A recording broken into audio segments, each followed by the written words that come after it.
mun aleng tun turin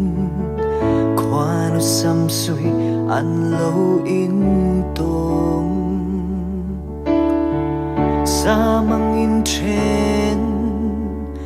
to lo turi an in nei na hi malkan so me sung khoanu tua ren he in nei na hi maltin kan so mi kan lom puye for now mal krua so ya leng turi du sang na la ni kan trong trai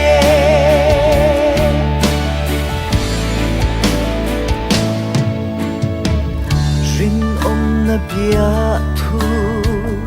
an ning tiam zong hi sing ko fe boy na kara sui lung ruala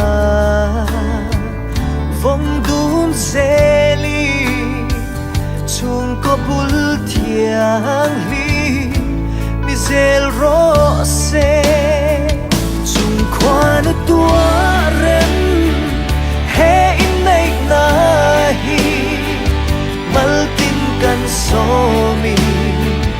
kan lom puye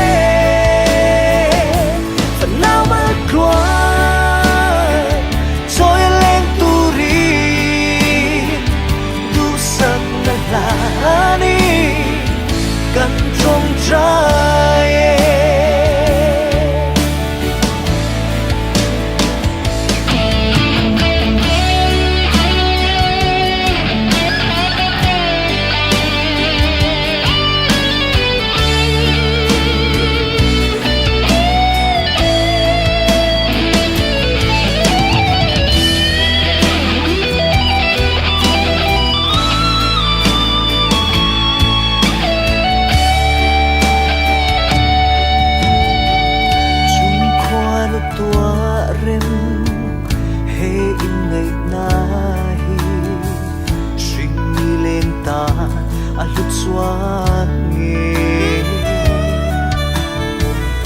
an in mangai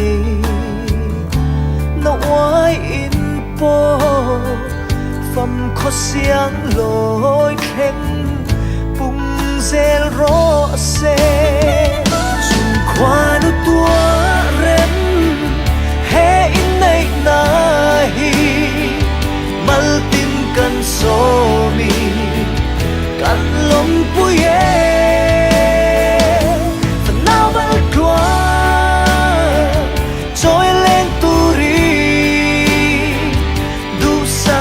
lani kan trong trai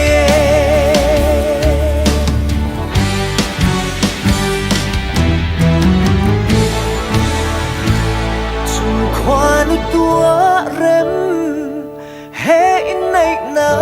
hi maltin kan so mi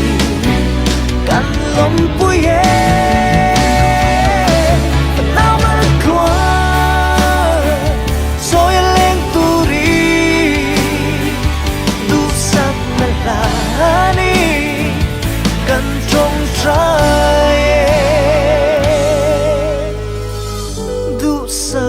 la ni